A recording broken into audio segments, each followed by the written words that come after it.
Why is it that throughout history, there have always been people trying to target the Jewish people? Listen to this story, and you will understand the mindset that makes the world both admire and fear them. A Jewish father pulled a stack of crisp new bills from his wallet and placed them in front of his 10-year-old son. He asked, "Son, do you want to be a rich person or a poor person in this life?" The boy's eyes lit up instantly.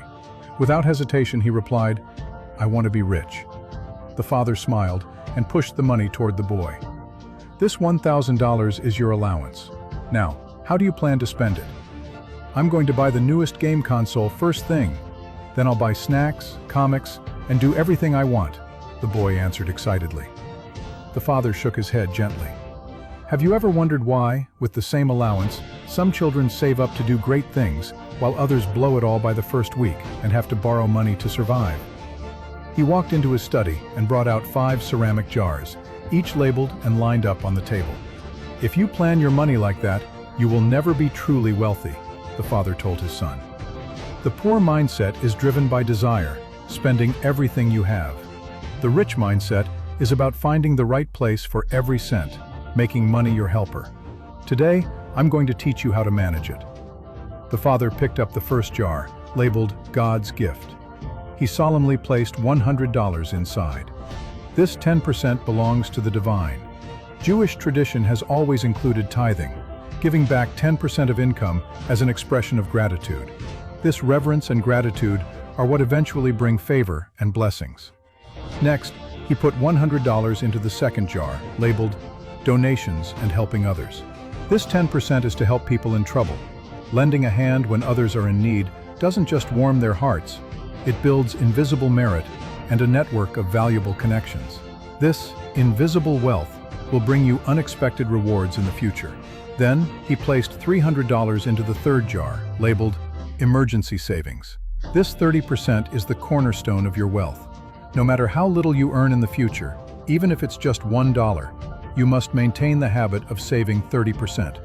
You cannot touch this money lightly. It is your fund for emergencies and your capital for future opportunities. It might be your startup capital for a business years from now, or the money that saves your life in a crisis. Drop by drop, savings become a flood that supports you for life. He then put $300 into the fourth jar, labeled Investment and Growth. This 30% is the key to making money work for you. Money only creates value when it moves.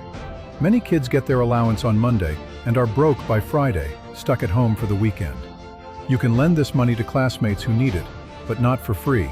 You charge a reasonable fee. This isn't greed, it's making money work for you. Over time, your wealth will snowball. A child who doesn't plan their money will only end up carrying debt. Finally, the father put the remaining $200 into the fifth jar, labeled Living Expenses and Fun. This 20% is your entertainment fund. You can use it without guilt. Buy the game console, get the snacks, go out with friends. But remember, you control the money. The money does not control you. Always remember, wealth comes from strategy, not just hard labor. Making money comes from seizing the moment and seeing the big picture, not just working yourself to death. Powerful thinking creates powerful people. Successful people teach their children strategy, human nature, and life wisdom from an early age because they understand that this world is a magnified jungle and there are predators everywhere. If you only focus on survival while keeping your mindset in poverty, the damage you do to yourself is more lethal than anything an outsider could do to you. So, never just teach your kids to be obedient and hard-working. If I could go back and walk my child through elementary school again, I absolutely would not sign them up for piano or painting classes. For children from ordinary families like ours, cultivating social intelligence and strategy is what actually guarantees a smooth life. If you want to raise a child who has strategy and understands how the world works, I recommend that parents let their children read this series, Raise Children Street Smart. Children who read this will be sharper than you can imagine. If you just leave it on the table, they'll finish it on their own without you saying a word. Kids who read this book know what to do when they are framed. They know how to ask teachers for help when there is conflict with friends.